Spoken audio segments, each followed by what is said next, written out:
Euh, la dernière fois, le débat a porté sur la question des dons d'organes et en particulier du principe d'anonymat des dons d'organes. Je crois qu'à l'occasion de la révision de la loi bioéthique, un des grands enjeux de la réflexion collective sera de se demander si l'on a ou non eu raison de transférer au don d'engendrement la logique d'anonymat qui a été établie à propos des dons d'organes. Donc, je parle de don d'engendrement pour indiquer, à mon avis, que justement, ce qui est en question quand on parle des procréations médicalement assistées, c'est un acte humain particulier qu'on appelle un engendrement, qui est irréductible à un acte biologique, qui est toujours déjà chargé de signification, qui engage les relations entre ceux qui vont participer à cet acte et un être à venir qui va être issu de cet acte. Donc on est dans un cas particulier et je crois que la réflexion sur les principes de la loi, et en particulier le principe d'anonymat des dons d'engendrement, qu'on appelle encore dons de gamètes, et j'expliquerai pourquoi je pense qu'on doit parler de dons d'engendrement, ont été établis dans un certain contexte historique et dans un certain contexte de la réflexion sur la filiation. Donc le point de vue que je défendrai, c'est que ce contexte historique a changé, que la réflexion sur la filiation a évolué et que l'un des grands enjeux, c'est que la loi évolue aussi en supprimant l'anonymat des dons d'engendrement. Donc je pose clairement mon point de vue, c'est un point de vue citoyen, on peut donc lui en opposer d'autres. Il n'y a jamais une seule solution dans une démocratie. Il n'y a pas une vérité qui entraîne la loi, c'est des choix en valeur. Mais il s'appuie, ce positionnement de citoyen ou de citoyenne s'appuie sur mon travail, cette fois de sociologue du droit et de la famille, et en particulier sur la façon dont j'ai tenté depuis longtemps maintenant, de montrer que l'un des graves problèmes de nos débats sur les transformations de la famille est que nous avons des débats atomisés. Nous avons des listes de débats. Un jour, on discute de l'homoparentalité, le lendemain des PMA, le troisième jour des enfants immigrés, le quatrième jour, etc., de l'adoption, etc. Et donc, on a des listes de débats qui peuvent d'ailleurs varier à l'infini. À l'intérieur des PMA, on aura un débat sur les mères porteuses, un débat, etc., etc., sans voir que tous les enfants vivent dans un même monde et que la première question qu'ils se posent, c'est de pouvoir justement se situer dans ce monde commun. Je crois que cette atomisation des débats pose d'autant plus problème que ce monde commun dans lequel l'enfant devra se situer est un monde qui change puisque de plus en plus, l'une de ses caractéristiques est la pluralité des itinéraires biographiques des individus et le fait que nous organisons cette pluralité. Dans le passé, pour dire les choses très vite, la conception de ce monde commun était que pour être commun, il devait répondre à un modèle de famille. Et le Code civil, il défendait un modèle de famille, la famille légitime et stable, en dehors de laquelle toutes les autres formes de filiation ou toutes les formes de relations étaient stigmatisées, considérées comme des transgressions sociales et quelquefois punies à ce titre. L'un des grands changements, je crois, de nos sociétés et aussi de notre droit de la famille, c'est désormais qu'il organise une certaine pluralité juridique, une certaine pluralité normative, qu'il admet qu'il n'y a pas un seul modèle de famille, non pas pour lui opposer des modèles alternatifs, mais pour rendre compte d'un fait très simple. Au cours d'une vie, les mêmes individus sont de plus en plus souvent amenés à expérimenter des transformations, des configurations familiales dans lesquelles ils vivent. Et donc, les mêmes individus peuvent vivre, par exemple, dans une famille non mariée, puis dans une famille mariée, dans une famille unie, puis dans une famille séparée, etc. Et c'est cette complexité des itinéraires biographiques que notre société essaye d'organiser. Et ils vont avoir des tas d'effets sur les relations, non seulement entre parents et enfants, mais entre grands-parents et petits-enfants, etc. Donc, dans ce contexte, l'un des plus graves dangers serait que cette pluralité soit conçue comme justement une liste de cas qui viendrait mettre les individus dans des cases très particulières dont ils ne pourraient pas sortir, alors que l'un des enjeux, c'est de penser le pluralisme, mais au sein d'un monde commun. Nos itinéraires de vie peuvent être très particuliers. Nous pouvons avoir été adoptés, ne pas avoir été adoptés, être nés de PMA, être nés d'un engendrement classique. L'un des enjeux, c'est justement d'être capable de penser cette diversité sans oublier que la personne humaine transcende tous ces cas-là et que les enfants doivent pouvoir rapporter leur cas particulier à une condition humaine, sexuée et mortelle commune.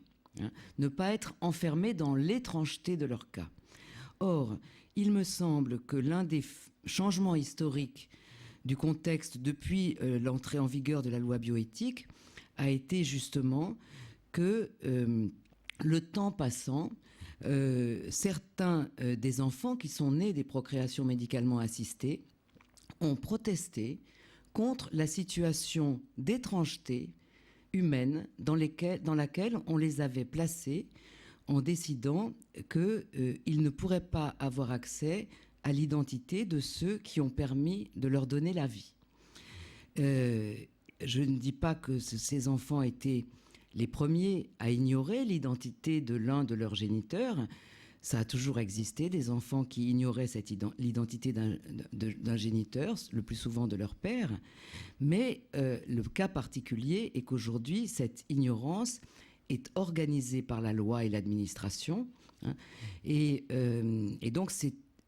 que c'est donc un interdit à une connaissance possible qui est prévu par la loi, une information sur les géniteurs étant détenue par des organismes qui empêchent que l'accès à cette connaissance soit permis pour les enfants eux-mêmes. Donc c'est un cas particulier, c'est contre ce cas particulier qu'il existe une protestation, et je crois que cette protestation doit être entendue parce qu'elle ouvre à un problème beaucoup plus général. Je crois que la question de l'anonymat des dons d'engendrement sera au cœur des débats sur une révision de la loi bioéthique, mais parce qu'à travers cette question s'en ouvrent bien d'autres. Récemment, tout le monde pouvait voir à la télévision des documentaires autour des procréations médicalement assistées. Je pense en particulier à deux que j'ai pu voir.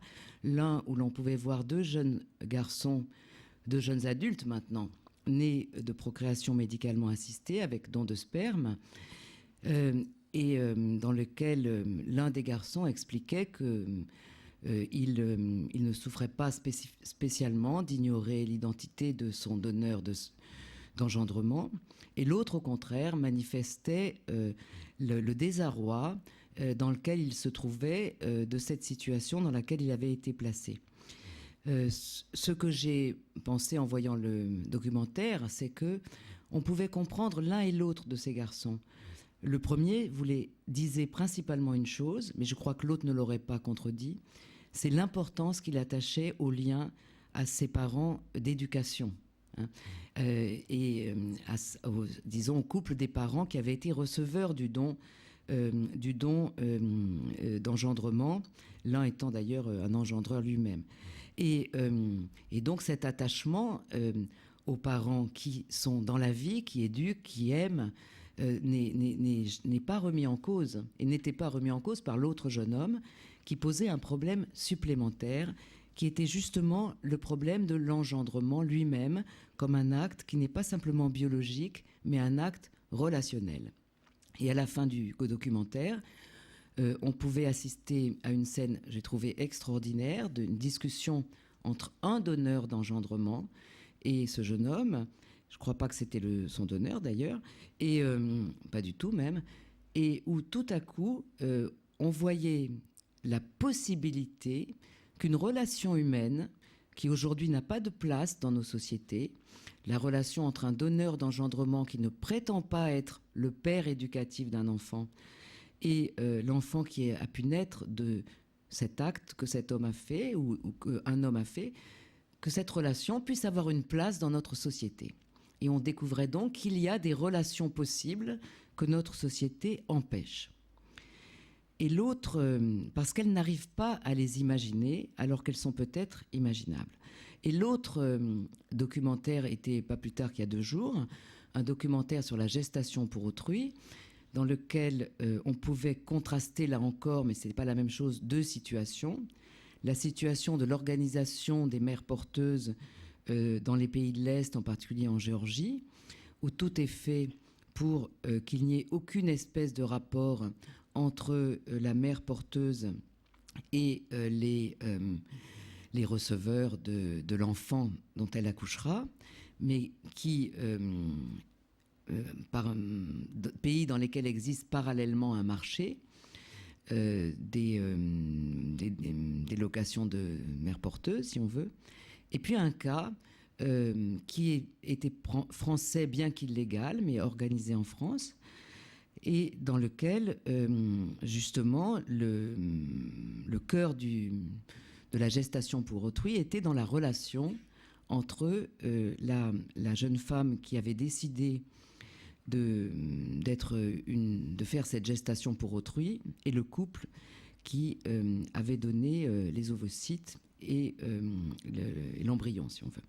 Voilà. Et le point commun entre les deux, c'était que là encore, dans le 2e documentaire, on voyait à l'œuvre une relation qui est possible, la preuve, on la voyait, mais qui n'a pas de place dans notre société. Voilà. Et il me semble que l'un des enjeux, c'est de comprendre la dimension relationnelle des actes humains et d'apercevoir que, en fait, la loi bioéthique telle qu'elle a été conçue a soumis l'ensemble des centres de procréation médicalement assistée, mais là c'est Pierre Joannet qui le dira mieux que moi, à tout un ensemble de dilemmes, de questions qui tiennent au fait que dans ces centres, ce dont on s'occupe, c'est de relations entre des individus, hein, et d'actions humaines, mais dans le contexte d'une loi qui ne pense pas justement les individus comme auteurs d'actions humaines, ni l'engendrement comme une action qui elle-même engage des relations. Alors, 2 points pour conclure sur les raisons qu'on peut avoir de développer un nouveau débat sur l'engendrement comme un acte humain incompréhensible en dehors d'une pensée des relations. Premièrement, je voudrais rappeler que la loi bioéthique a été pensée dans un certain contexte historique dans lequel, bien que les débats se soient focalisés sur la dimension médicale de la chose, on ne peut pas oublier que bien d'autres domaines ont été pensés de la même façon. La logique d'ensemble de cette pensée était la suivante. Il existe finalement dans nos sociétés un cadre connu de l'engendrement socialement accepté. Et ce cadre, c'est celui du mariage. Hein, le couple marié engendre un enfant et finalement ce cadre de l'engendrement socialement accepté a servi de référence pour poser tout un ensemble d'autres situations de filiation bien différentes. Et je crois que l'on devrait rapprocher la façon dont on a pensé les PMA, la façon dont on a pensé l'adoption et la façon dont on a pensé les recompositions familiales. Parce que dans tous les cas, la logique a été celle d'une assimilation de ces situations de filiation à la filiation par engendrement dans le cadre classique. Alors, je prends les points les uns après les autres pour montrer cette logique assimilationniste. Tout d'abord, c'est évident dans le cas des PMA. Dans le cas des PMA, tout est fait à travers l'anonymat pour faire passer le couple receveur des dons d'engendrement pour un couple engendreur lui-même. On a pu parler d'un crime parfait, le terme n'est pas de moi, mais effectivement, il y a une sorte de mensonge, on pourrait dire, organisé par le droit, puisque pour que le couple receveur puisse passer pour un couple engendreur, on doit effacer les actes qui ont eu lieu dans l'état civil de l'enfant, et pour effacer ces actes, les auteurs de ces actes, et donc les donneurs d'engendrement. Et je crois qu'on l'a fait dans l'idée que pour préserver la filiation qui serait issue de ces PMA, il fallait l'assimiler le plus possible à l'engendrement classique, quitte à nier ce qu'avait été réellement cet engendrement par PMA, puisqu'il avait impliqué, dans ce cas-là, plus d'un homme et plus d'une femme, et en tout cas pas seulement l'homme et la femme receveurs du don. Mais la même logique assimilationniste, à l'époque, était également à l'œuvre concernant l'adoption, où pour valoriser la filiation adoptive, tout avait été conçu en droit pour faire passer le couple adoptant pour un couple engendreur, au point que l'enfant adopté est dit né de ses parents adoptifs, sur le livret de famille. Donc, sur ce point, les mentalités ont beaucoup plus évolué pour le moment que sur les PMA. Et on sait bien que les habitudes qui amenaient à cacher à l'enfant qu'il avait été adopté ont été beaucoup remises en question. Il y a eu également des changements de la loi sur l'accès de l'enfant adopté à son dossier, toute chose qu'on a moins évolué dans le cas des PMA. Il y a bien sûr eu le développement de l'adoption internationale, mais on remarque que pour le moment, les revendications des enfants adoptés, je parle des enfants adoptés par adoption plénière, qui sont de pouvoir ne pas être privés de l'accès à leur propre histoire, et en particulier qu'on ne dénie pas le fait qu'ils ont été engendrés par d'autres personnes que leurs parents adoptifs, bien cette revendication soit de plus en plus entendue, ne l'est pas encore tout à fait aujourd'hui. Mais on est dans un mouvement très puissant d'entente de la revendication de ces enfants.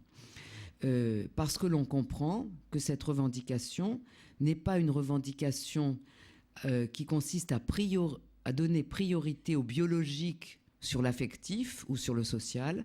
C'est une revendication à ne pas être privé d'une partie de leur histoire qui a existé et que l'on efface.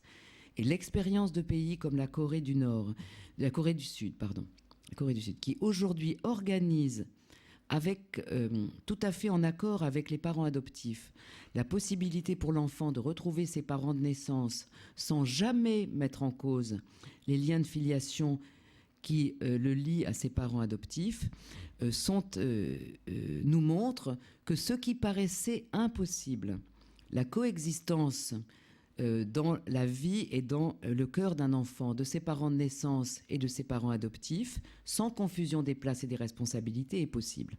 Le troisième cas où on a été assimilationniste, ce sont les recompositions familiales, où pendant très longtemps, le beau-parent d'un enfant, le nouveau compagnon ou compagne après une séparation, a été vu comme un parent de substitution.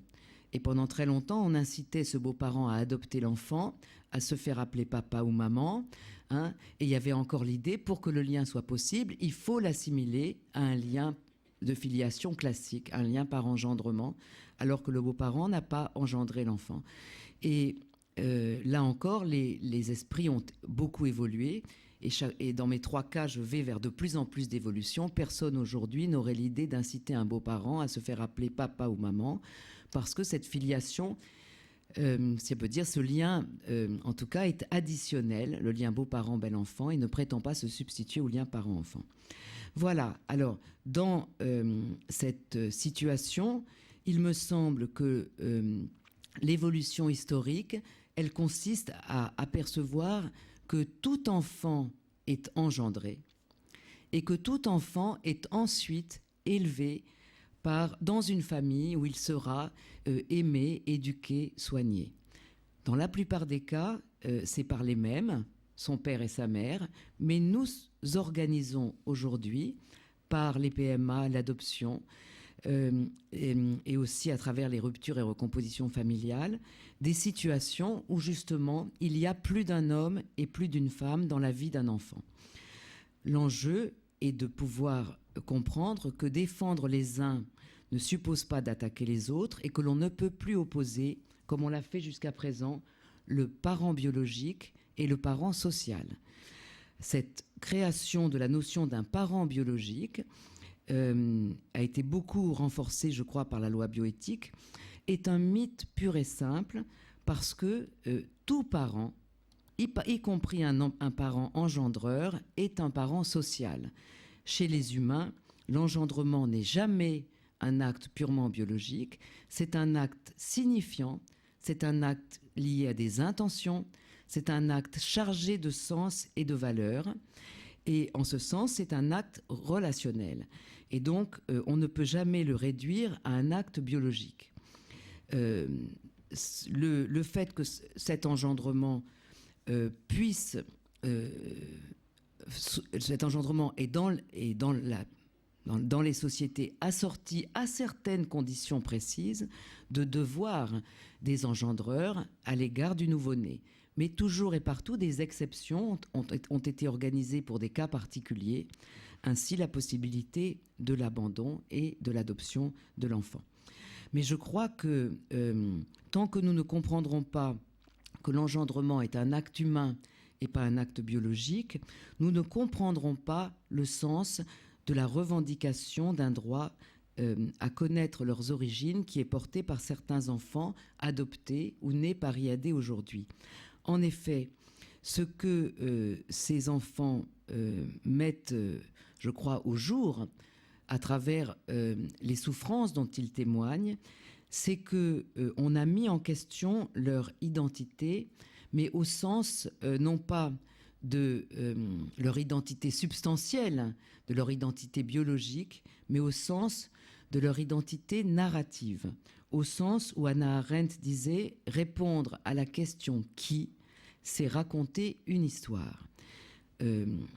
Notre droit, et en particulier notre loi bioéthique, est fait aujourd'hui pour empêcher que des enfants puissent avoir accès à leur propre histoire et fait un blanc, donc, dans leur identité narrative. On a cru pouvoir faire cela sans dégâts parce que l'on s'est appuyé sur une idée étroite de l'engendrement et tout l'effort de l'anthropologie contemporaine du corps et de la personne est justement de montrer l'erreur de croire que l'engendrement est un acte biologique. Dans son livre « Les métamorphoses de la parenté », Maurice Godelier a étudié 186 sociétés traditionnelles et en particulier les théories de la conception dans ces sociétés. Et il en déduit une leçon qu'il présente sous une formule. Nulle part chez les humains, un homme et une femme ne suffisent à faire un enfant. Qu'est-ce qu'il veut dire par là ? Il dit que dans toutes les théories de la conception qu'il a examinées, quand on se représente l'engendrement, à l'apport, on va dire, du mâle et de la femelle humain, on ajoute toujours une dimension spirituelle. C'est l'intervention des dieux, c'est l'intervention de l'esprit, des esprits, du Dieu. Peu importe la formule, il y a une dimension spirituelle, une dimension de signification à l'engendrement humain. Donc c'est en ce sens que, indépendamment de toute référence religieuse, on peut comprendre que la formule de Godelier nous concerne. Chez nous non plus, un mâle et une femelle humain ne suffisent pas à faire un enfant parce qu'il y a de l'intention, des valeurs, des affects, des responsabilités. Donc, cette dimension de l'engendrement, elle amène à percevoir que sa particularité, c'est sa dimension relationnelle, sa dimension, comment dire, de l'engagement, des responsabilités, des droits et des devoirs des individus les uns par rapport aux autres, dans une situation de dissymétrie entre la femme qui accouche et l'homme qui n'accouche pas. Et donc derrière la question de l'engendrement comme un acte humain, il y a la capacité de notre société à penser l'asymétrie entre celle qui engendre en soi, celui qui engendre hors de lui-même, et les cas tout à fait nouveaux créés par les PMA où une femme est amenée à engendrer hors d'elle-même, ce qui était considéré comme inimaginable autrefois. Alors, dans ce point, et je termine vraiment là-dessus, ce qui est en jeu, en fait, à travers la question de l'anonymat, c'est notre conception de la filiation capable de sortir d'une logique assimilationniste qui assimile toutes les filiations à la filiation par engendrement, y compris dans les cas où, pour le faire, cette assimilation, on nie ce qu'a été l'engendrement lui-même et on l'efface. Premier problème. Deuxième problème, cette situation de difficulté tient à un manque de réflexion sur ce qu'est un engendrement irréductible à un acte biologique et dont la dimension spirituelle, disons, est une dimension relationnelle. Donc, c'est pour ça qu'on veut parler de dons d'engendrement qui ne sont pas des dons de gamètes.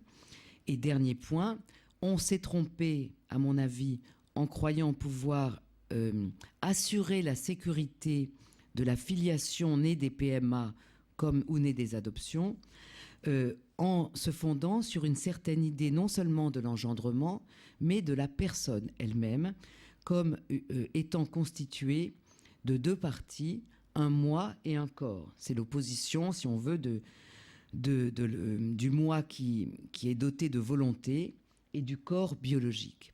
Et donc je crois que derrière tous ces débats, il y a une grande question qui est posée maintenant depuis plus de 50 années par la philosophie contemporaine du langage et de l'action, qui est que nous restons attachés à une conception dualiste de la personne, héritée de la philosophie de la conscience du XVIIe siècle, et en particulier de John Locke ou de Descartes, alors même que depuis plusieurs décennies, la philosophie a, en particulier dans le sillage de Ludwig Wittgenstein, a montré l'incohérence de cette conception dualiste de la personne qui oppose un moi et un corps. Nous n'avons pas des corps, nous sommes des corps pensants, des corps ressentants, des corps agissants et pâtissants à la manière humaine. Et toute conception du biologique qui essaye de nous poser comme des sortes de volontés abstraites possesseurs de corps, pose en référence une entité mythique, un moi qui existerait quelque part, on ne sait pas où. Et c'est peut-être autour de ce problème du dualisme du moi et du corps que nous devrions orienter notre discussion sur la biologie.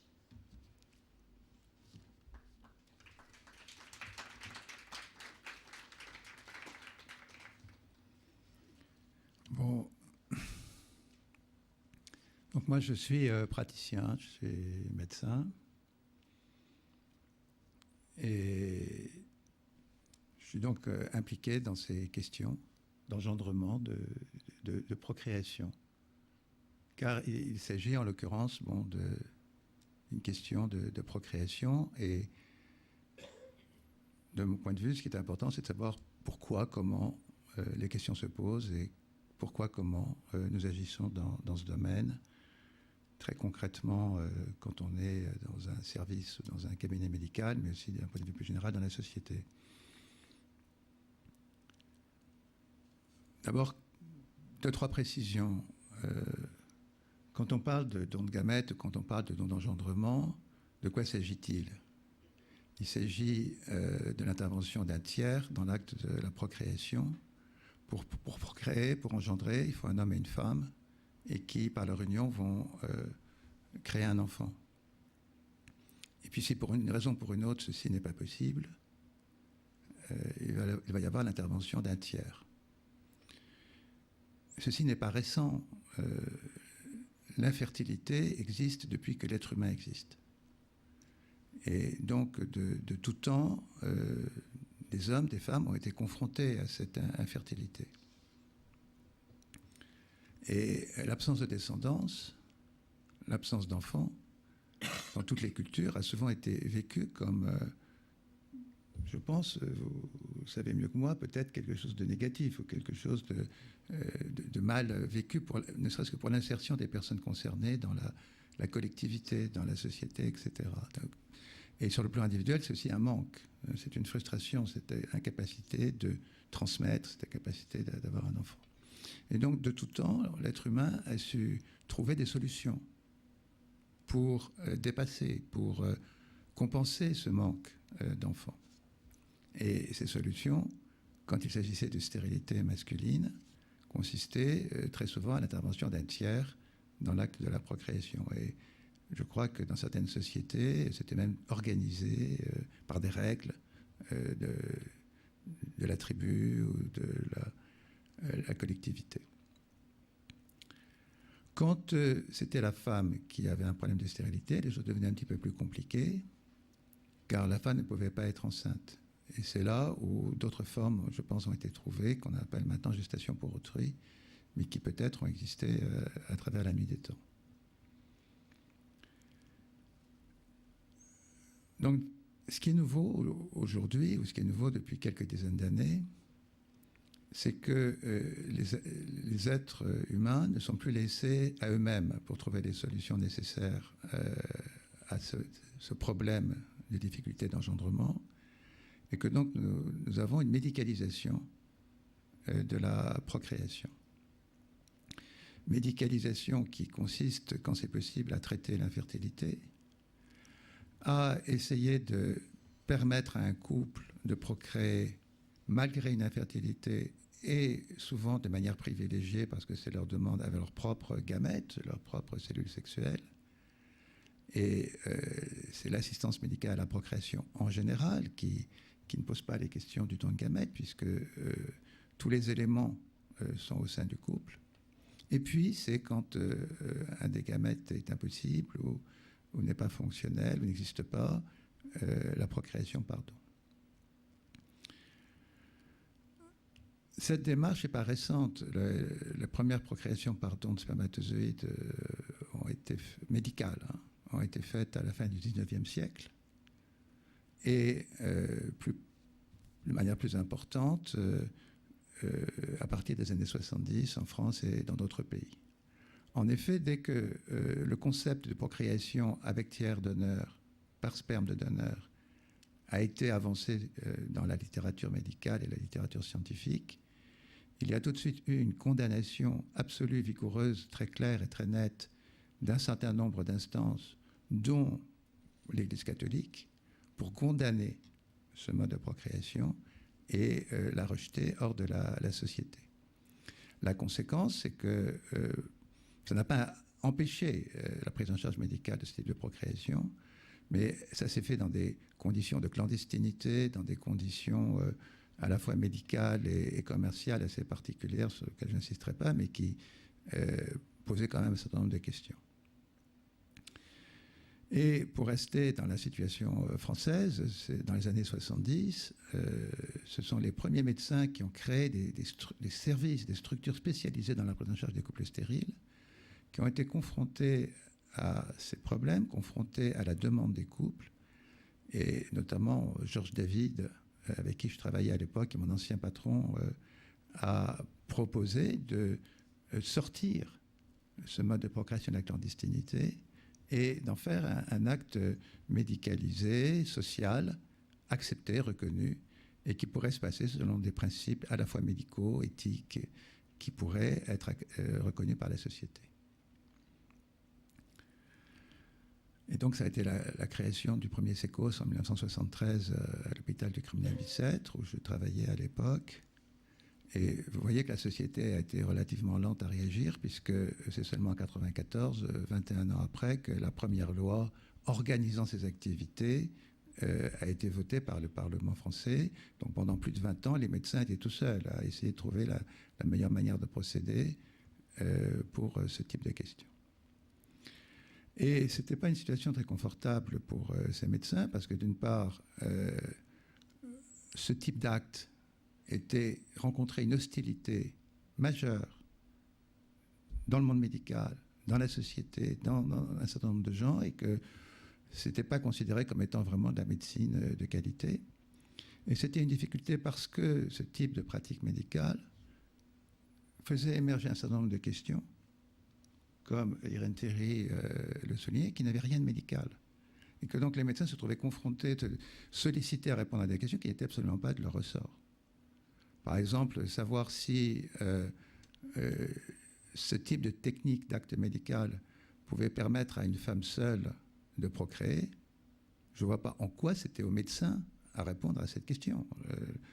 Savoir si le médecin, la médecine doit prendre en charge ce type d'acte, quelle que soit l'opinion qu'on a en tant que médecin ou en tant qu'individu, à mon avis, ce n'est pas lui qui doit décider si, de manière générale, c'est un mode de procréation accepté, recommandé par la société.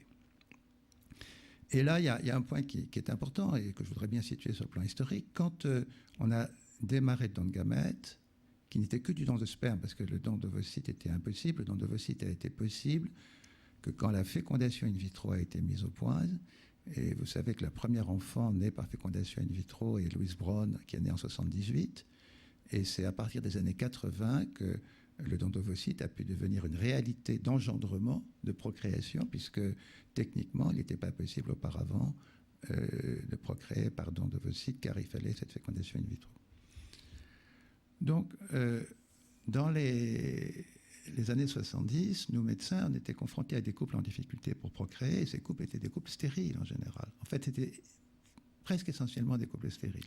Il y avait une petite catégorie de couples qui faisaient une demande aussi, parce que la raison de leur demande n'était pas la stérilité, mais était le risque de transmission à l'enfant d'une pathologie majeure, une pathologie particulièrement grave, parce qu'il y avait un risque de transmission d'un gène délétère pour même la vie de l'enfant chez le père, et ces couples souhaitaient, ou la combinaison des gènes du père et de la mère, et donc ces couples préféraient procréer avec le spermatozoïde d'un tiers plutôt que de procréer avec leur propre spermatozoïde alors qu'ils n'étaient pas stériles. Donc mais dans les deux types de situations, le point de départ de la demande, le point de départ de notre prise en charge, le point de départ de l'acte, c'était un problème médical. C'était un dysfonctionnement de l'appareil génital, une stérilité, ou c'était le risque de transmission d'une pathologie. C'est d'ailleurs le type d'indication qui a été retenu dans la loi de 1994, puisque la France a fait le choix que ce type de procréation puisse être appliqué à ce type de situation, et pas aux autres. Le choix n'a pas été le même dans d'autres pays, puisque ce type de technique est accessible à d'autres types de situations. Et là, je crois qu'il convient de faire déjà une première distinction assez importante, et je dirais qui pour nous, en tant que praticiens, a des conséquences. En effet, ces techniques, ces actes médicaux d'engendrement, ces actes médicaux de procréation, peuvent être utilisés pour aider des couples à procréer parce qu'ils sont confrontés à cette question médicale, et c'est en général jamais le premier choix, c'est jamais d'emblée que ces couples s'orientent vers ce type de situation.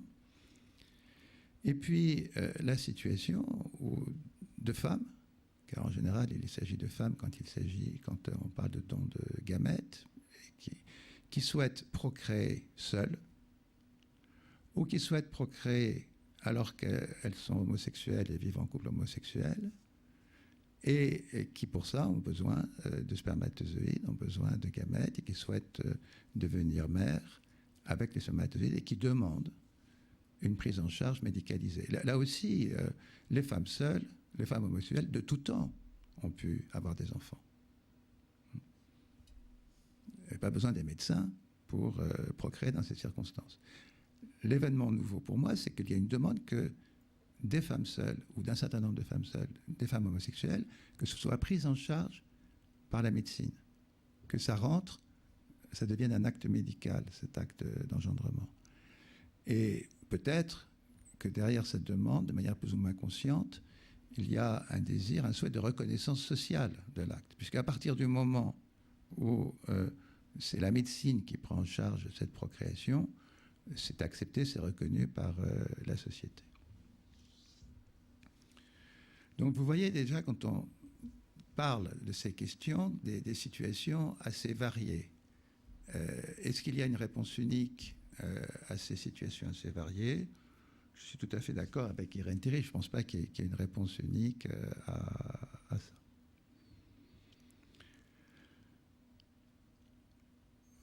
Quand les médecins des sécos ont réfléchi dans les années 70 sur cette question et qu'ils ont essayé de voir comment ils pouvaient réaliser ces actes, ils se sont dit qu'il fallait quand même qu'ils aient quelques principes qui guident leur action, quelques principes de référence. Et tout ça, je vous le rappelle, dans un contexte d'hostilité très, très, très importante sur le principe même de faire ce type d'acte. Et donc, les médecins se sont appuyés sur les références qu'ils avaient, sur leur expérience. Et c'est vrai qu'en matière de dons, il y avait un type de don qui était assez développé depuis la Deuxième Guerre mondiale, qui était le don du sang, qui lui-même obéissait à un certain nombre de principes. Alors, je suis tout à fait d'accord avec Irène Théry qu'un don de gamètes qui va créer un enfant n'est pas la même chose qu'un don de sang ou qu'un don d'organes qui va traiter quelqu'un de malade. Mais en termes d'acte médical, en termes de relations entre des donneurs, entre des receveurs, entre l'institution médicale, il y a peut-être quand même un certain nombre de points qui sont communs. Et notre société semble bien d'accord avec ça, puisque ces principes communs semblent être d'une part les principes émis dans la loi, puisque les principes de la loi ne s'appliquent pas spécifiquement à tel ou tel type de don, mais à l'ensemble. Et cette communauté de valeurs, cette communauté de principes, semble être aussi reconnue par la création d'institutions qui sont chargées d'encadrer, chargées de réguler ces actes. Et je pense notamment à l'Agence de la biomédecine qui a été créée en 2004 et par la loi de 2004 et qui est créée en 2005. Et donc Karine Camby vous en a parlé puisque c'est elle qui la dirige. Cette agence traite à la fois des prélèvements et des dons d'organes, de tissus et de cellules, et de la procréation médicalement assistée en général et des dons de gamètes en particulier. Donc si le législateur, si la société a regroupé cet ensemble, bon, c'est peut-être avec une certaine intention.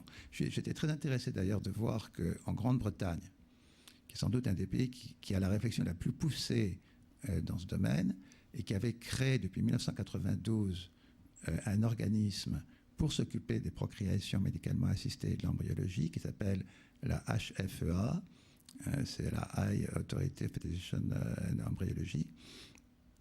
s'est posé la question récemment de transformer cet organisme qui était spécifiquement dans le domaine de la procréation pour en faire un domaine beaucoup plus général sur l'ensemble des dons de tissus, de cellules, les conservations, etc. Et que donc, ils avaient une démarche qui avait été inverse à la démarche de la France, où il y a 10 ans en France, il y avait l'établissement français des greffes et qu'on y avait rajouté la procréation. Eux, ils avaient un organisme sur la procréation et ils y rajouté les autres éléments du corps humain. Bon. Mais je suis d'accord qu'il peut y avoir des différences. Alors en fait, pour nous, de quoi s'agit-il dans ces procréations ces procréations avec dons, ces dons d'engendrement? En fait, il s'agit d'une aventure.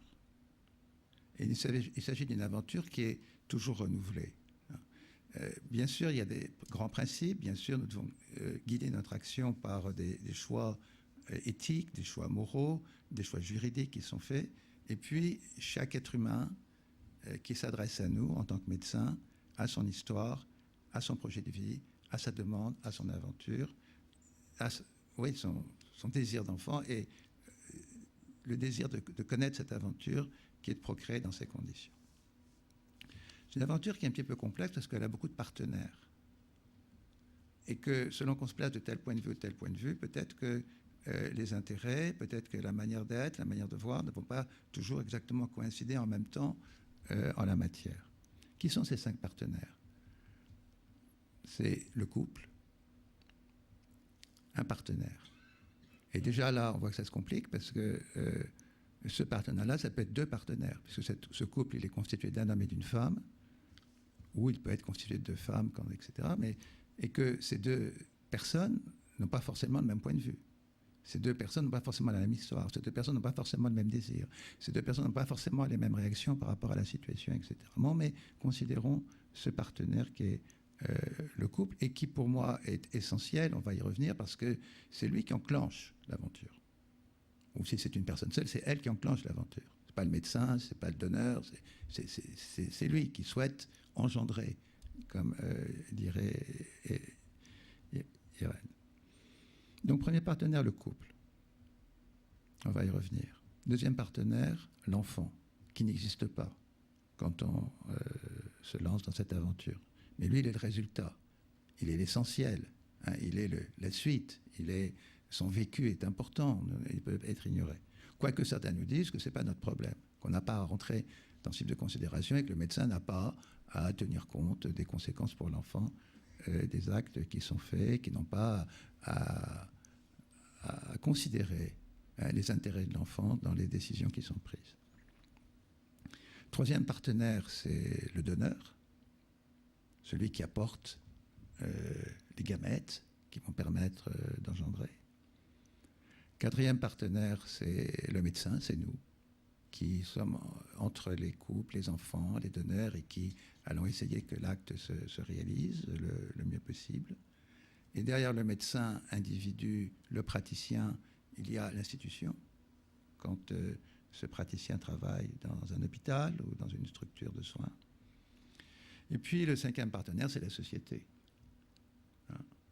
Alors on pourrait dire que le médecin représente la société, mais en même temps, bon, le médecin, à quel titre il serait la société? La société, elle peut avoir son point de vue, et d'ailleurs elle l'a, puisqu'elle fait des lois, puisqu'elle elle définit des principes, elle encadre, etc.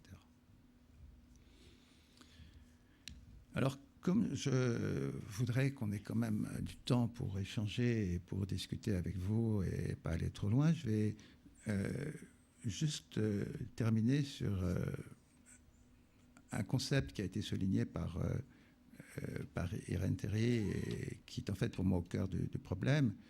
Oui, alors, je voudrais d'abord aussi vous préciser une chose, c'est que je suis médecin, je m'occupe de ce type de dons, mais franchement, je ne suis ni un militant des procréations par don de gamètes. Hein, souvent, on dit les sécos, ils protègent leurs activités. Non, pas du tout. Moi, je suis là pour aider des couples à réaliser leurs projets. Je suis là pour aider des personnes à réaliser leurs projets.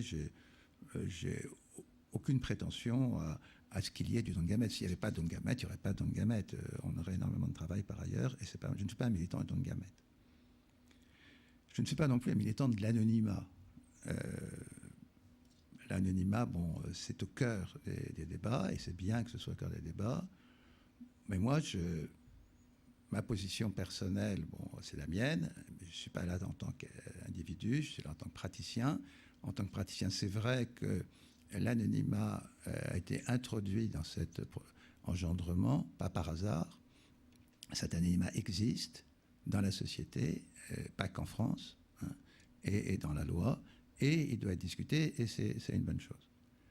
Maintenant, ce qui m'importe, c'est de savoir comment l'anonymat intervient dans cet engendrement, comme vous le disiez, quel était son sens, quelle était sa signification, et quelles sont les conséquences du fait que cet engendrement va se réaliser de telle manière ou de telle autre manière. Alors, en fait, je trouve que souvent, la question est pas très bien posée. Et ce n'est pas comme ça qu'elle se pose, moi, dans mon expérience des personnes que je rencontre. L'anonymat n'est pas la principale question qui se pose, ni pour nous médecins, ni pour les personnes qui font appel à nous pour procréer de cette manière. La principale question, elle est plutôt sur ce que Irène Théry appelait la relation qui va s'établir, les conséquences en termes relationnels entre les personnes qui font cette demande de type de procréation et l'enfant qui en résultera. Le lien qui va s'établir, quel type de lien et comment. Autrement dit, dans quelle histoire va s'inscrire cet enfant. Et ça implique quelque chose qui pour nous est fondamental, qui est comment la personne qui a recours à ce type de procréation médicalisée, puisque c'est ça dont on parle, va assumer ce type de procréation, comment il va le vivre pour lui-même, pour son partenaire s'il en a un, et pour l'enfant. Et quelles conséquences cela va avoir dans la relation avec l'enfant. Et derrière ça, c'est la question de l'information de l'enfant sur son mode de conception, sur la manière dont il a été engendré. En l'occurrence, avec l'intervention d'un tiers donneur pour les spermatozoïdes ou les ovocytes quand il s'agit d'un don d'ovocytes. Donc, le point qui nous semble important, c'est qu'est-ce qui va être dit à l'enfant? Comment ça va être dit? Quelles conséquences cela va avoir sur le vécu des uns et des autres de ce mode d'engendrement? Le fait que l'identité de celui qui a donné soit connue, pour moi, et je crois pour les couples, est une autre question qu'il ne faut pas évacuer, qu'il ne faut pas négliger, mais c'est une autre question et qui n'est pas forcément la première question qui se pose. D'ailleurs, c'est très intéressant parce que, en pratique, cette question de l'accès à l'identité du donneur, la capacité qu'aura un enfant de pouvoir entrer en contact, en relation avec le donneur qui a donné le gamète qui a permis son engendrement, n'est possible que s'il sait qu'il a été conçu par don de gamète. Et la question est de savoir comment va-t-il le savoir? De qui va dépendre cette information? Là, déjà, il y a une question qui se pose, c'est est-ce que c'est les parents? Est-ce que c'est le couple qui va informer l'enfant ou est-ce que c'est quelqu'un d'autre? Il a pu être proposé par certaines personnes récemment, et c'est aussi l'objet d'un débat en Grande-Bretagne, que le fait qu'un enfant ait été conçu par don de gamètes soit inscrit dans son état civil, ou même certains avaient proposé que ce soit inscrit sur la carte d'identité, ou que ce soit inscrit sur le carnet de naissance. Moi, je ne sais pas si les personnes ont bien réfléchi à ça, mais enfin, bon, on crée une catégorie, procréée par don de gamètes, inscrit dans l'état civil, etc. Et donc l'enfant, puisque c'était inscrit, n'avait pas besoin de l'information de ses parents pour pouvoir le savoir et éventuellement accéder à l'identité du donneur. Je pense que cette manière de procéder, où c'est la société, c'est l'État qui transmettrait ça, me pose problème. Je crois que ça serait un échec, car si l'enfant doit savoir, c'est par ses parents qu'il doit l'apprendre et qu'il doit connaître son histoire. Je ne crois pas que l'histoire d'un individu doit s'inscrire dans son état civil de cette manière-là. Donc, cette question de l'information, cette question de la relation avec l'enfant, c'est la question des parents. On parle beaucoup des enfants, et c'est important de parler des enfants, et leur expression, il faut la considérer, et je la considère. Et ceux qui sont confrontés à cette situation eux-mêmes le savent, puisque j'ai eu l'occasion souvent d'en parler avec eux. Mais je crois qu'il ne faut pas ignorer non plus ce que vivent les parents, ce que vivent ceux qui sont à l'origine de l'aventure. Et c'est là où peut-être j'ai un point de désaccord avec Irène Théry, puisque c'est cette question de l'origine de l'enfant, cette question de l'engendrement. Irène, quand elle a parlé de parents d'éducation, et elle a parlé de parents d'engendrement. Et je pense que dans sa pensée, le parent d'engendrement, c'est celui qui donne le spermatozoïde ou l'ovocyte. Et que le parent d'éducation, c'est celui qui est stérile et qui ne peut pas procréer. Mon expérience de ceux qui ont recours à ce type de procréation, et mon expérience des cas où ça se passe pas trop mal, même plutôt bien, parce que ça se passe pas toujours bien, c'est que ces hommes, ces femmes qui ont recours à ce type d'acte médical pour procréer se mettent aussi en situation d'engendrement. Et que l'engendrement, c'est pas le gamète, c'est pas fourniture des gènes ou la fourniture d'une cellule sexuelle. L'engendrement, c'est qu'est-ce qui fait qu'un être humain va exister? Qu'est-ce qui fait qu'un être humain va naître? Et en l'occurrence, dans cet engendrement, qu'est-ce qui est le plus important, qu'est-ce qui est prioritaire? Est-ce que c'est le gamète du donneur ou est-ce que c'est le projet d'enfant, le désir d'enfant, avec tous ces mystères, avec toutes ces spécificités, ces particularités d'un couple à l'autre, qui font qu'à un moment donné, un couple, un homme, une femme choisissent d'avoir un enfant comme ça. Et pour moi, avec l'expérience, incontestablement, l'origine, elle est là. Elle est dans cet homme, cette femme qui souhaite avoir un enfant. Et cette origine, elle est incontournable pour cet enfant-là. Ce qui fait que cet enfant va exister, c'est le fait qu'un jour, cet homme, cette femme ont souhaité qu'il existe. Bien sûr, pour que cela se réalise, il a fallu un tiers. Bien sûr, il a fallu qu'un homme donne des spermatozoïdes. Mais autant la démarche du couple est unique et incontournable pour cet enfant-là, et si ce couple n'existe pas, ben cet enfant n'existera pas parce que ce sera un autre couple, une autre histoire, un autre enfant. Autant le donneur, lui, il n'est pas unique, il est interchangeable. Et en pratique, c'est même comme ça que ça se passe. Quand on fait des inséminations artificielles avec sperme de donneur, la femme ne devient pas enceinte le premier cycle. On doit répéter les inséminations de cycle en cycle. Et de cycle en cycle, ce n'est pas toujours le même donneur qui est utilisé pour le même couple. C'est un homme ou un autre ou un autre ou un autre. Et le fait que la femme soit enceinte à tel cycle plutôt qu'à tel autre, c'est presque par hasard, les hasards de la biologie, les hasards de la rencontre des gamètes, qui font que ce sera tel spermatozoïde qui créera l'enfant plutôt que tel autre. Et donc, ce que je sais, c'est qu'en pratique, le donneur, il est remplaçable. Que ce n'est pas forcément tel homme qui avait l'intention que cet enfant existe. Alors que le couple, lui, il n'est pas remplaçable, puisque si le couple n'existe plus, si le désir n'existe plus, il n'y a plus d'insémination et il n'y a plus de projet d'enfant. La deuxième raison, c'est que le donneur, lui, en général, n'a pas ce désir de procréer cet enfant-là. Le donneur peut avoir sa propre histoire, de ses propres procréations, de ses propres enfants, etc. Mais s'il donne, ce n'est pas pour que cet enfant existe. Alors bien sûr, il y a des donneurs qui, pour des raisons psychologiques ou idéologiques particulières, croient qu'ils vont semer dans la société. Nous voyons des hommes qui ont l'impression qu'ils sont investis d'une mission humanitaire extraordinaire, ils ont l'impression souvent qu'ils ont d'ailleurs des gènes extraordinaires et qu'ils vont procréer, bon, vous vous souvenez, les banques de prix Nobel, etc. C'est absurde. Des personnes qui viennent avec ce type de démarche, je dirais, nous, dans les écos, à la limite, on ne les accepte pas comme donneurs. On essaie de leur expliquer que ce n'est pas de ça dont il s'agit. Les hommes qui donnent, ils donnent pour aider un autre homme à devenir père, pour aider un couple à devenir parent. Donc c'est là où peut-être j'ai, moi, une petite différence, c'est que l'origine, ce n'est pas prioritairement chez le donneur, je la trouve, c'est chez le couple, et que l'engendrement, et je vais jusqu'à dire que l'homme stérile est un homme procréateur. C'est-à-dire que, et je suis d'accord avec Irène, l'engendrement, c'est un acte d'humanité. Et ça ne doit pas être réduit à la biologie. Et la dimension humaine de cet acte d'engendrement, c'est chez le couple stérile, chez l'homme stérile qu'on trouve. Bien entendu, le donneur est aussi un être humain, mais lui, ce qu'il apporte, c'est plus éléments biologiques, et je ne veux pas le réduire à ça non plus. Alors, pour juste terminer, réfléchir 2-3 mots sur les conséquences de la levée de l'anonymat.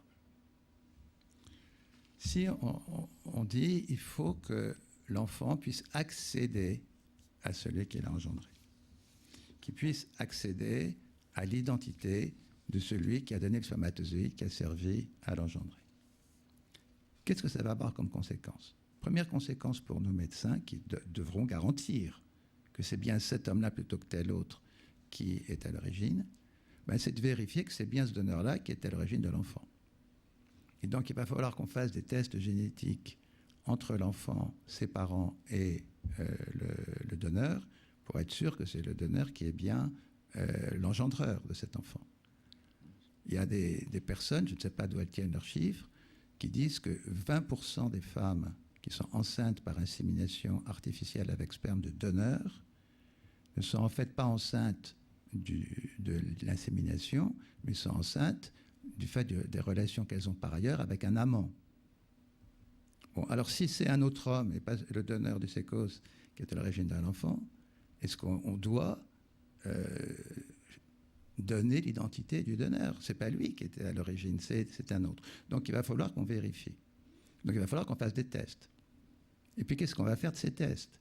Si on découvre par les tests que l'enfant n'est pas issu du donneur, de qui est-il issu? Ça, c'est pas notre problème à nous, mais enfin, ce n'est pas sans conséquence que de se lancer dans ce type d'opération. Ensuite, bon, c'est évident que cette levée de l'anonymat, et surtout s'il faut privilégier, comme le souhaite Irène, ce lien entre l'enfant et le donneur, va conduire pour moi immanquablement au fait que le couple va choisir le donneur. On n'aura plus besoin des sécos. Hein, et le couple on va prendre un donneur connu. Et la question qui se pose, c'est pourquoi faut-il qu'il soit connu seulement quand l'enfant a 18 ans? Après tout, il pourrait être connu dès le départ. Et ça a un certain nombre d'implications sur la construction de ces liens et les conséquences pour la paternité, en l'occurrence, il s'agit de spermatozoïdes. Comment cette pluriparentalité va s'exercer? Est-ce que, en fait, il s'agit de paternité additionnelle, ou est-ce que la paternité c'est un tout et que donner une place plus ou moins importante à l'un, c'est forcément au détriment de l'autre? Ça, c'est pour moi une des questions essentielles. J'ai l'impression, par les discussions que j'ai pu avoir avec les enfants qui sont à la recherche de l'identité du donneur, avec les couples concernés, que c'est une situation extrêmement difficile et que d'une manière ou d'une autre, ce qui pourrait s'établir avec l'un, c'est au détriment de l'autre. Et ça, c'est une question très importante parce qu'à ce moment-là, le père stérile ne devient pas un père à part entière. Et il est un père au rabais, un père à moitié. Et je pense que c'est très compliqué pour qu'il puisse s'épanouir dans sa paternité. Bon, je vais m'arrêter parce que je crois qu'il faut qu'on discute et que vous discutiez. Et je vous remercie.